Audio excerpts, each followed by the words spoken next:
আজি তিনিচুকীয়ালৈ আহিছোঁ আৰু মৰাণ সাহিত্য পৰিষদৰ কাৰ্যালয়ত আজি প্ৰতিষ্ঠা দিৱস আয়োজন কৰিছে। আৰু এফালে আপোনালোকে ক'ৰ হয়? ধুলিজান গাঁৱৰ পৰা। ভিডিঅ' চাই মোক হয় ভিডিঅ' অঁ বৰ দিগদাৰ হৈ গৈছে ন, তিনিজনীয়ে ধৰি আনিছে। হয় বৌ পাইছ? অঁ আৰু এইফালে গৈ আছোঁ আৰু বিভিন্ন ঠাইৰ পৰা মহিলাসকল আহিছে। আপোনালোকে ক'ৰ পৰা আহিছে? মামৰিৰ পৰা আহিছে আপোনালোকে? আপোনালোকে ক'ৰ পৰা আহিছে? ৰূপাই বৰাচুকৰ। আৰু এইফালে আপোনালোকে ক'ৰ পৰা আহিছে? ডুমচি হাতীগড়ৰ পৰা আহিছে। আপোনালোকে ডুমচি হাতীগড়?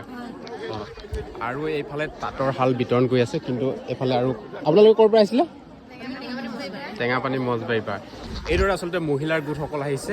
আৰু এই যে মৰাণ সাহিত্য পৰিষদৰ ফালৰ পৰা ৰাধা ৰুক্মিণী আঁচনিৰ জৰিয়তে তাঁতৰ শাল বিতৰণ কৰি আছে, তাৰ পৰিৱেশটো আপোনালোকক দেখুৱাবৰ কাৰণে আহিছোঁ। বিভিন্ন ঠাইৰ পৰা মহিলাসকল আহিছে, আপোনালোকে দেখিছে।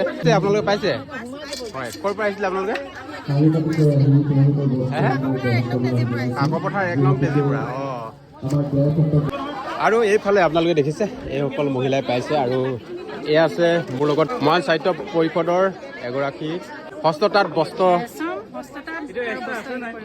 বস্ত্ৰ বিভাগৰ আচলতে ৰাধা ৰুক্মিণী আঁচনিৰ জৰিয়তে আপোনালোকৰ এই তাঁতৰ সঁজুলিসমূহ বিতৰণ কৰিছে ন? কিমানটা গোটক এবাৰ বিতৰণ কৰিছে?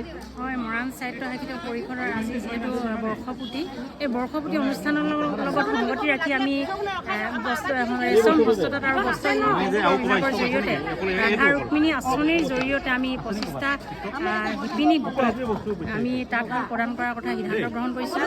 সেই মৰ্মে আজি 25টা গোটক আমি নিমন্ত্ৰণ কৰিলোঁ। এই নিমন্ত্ৰণ মৰ্মে আজি আমি তেখেতলোকক তাঁতীশাল প্ৰদান কৰিছোঁ।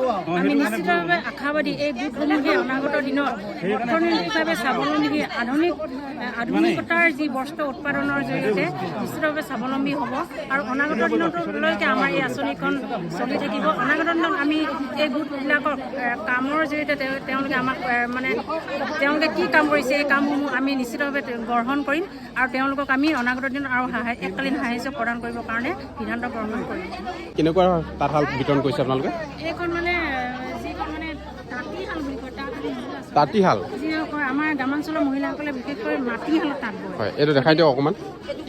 মাটিশালত তাঁত বয়, সেই মাটিশালৰ পৰা আমি গোটবিলাকক তাঁতীশাল প্ৰদান কৰিবৰ কাৰণে সিদ্ধান্ত গ্ৰহণ কৰিছিলোঁ। তাঁতীশাল, এই তাঁতীশালৰ জৰিয়তে যিটো বস্ত্ৰ উৎপাদন, সেই উৎপাদনটো অধিক কৰিব পাৰিব।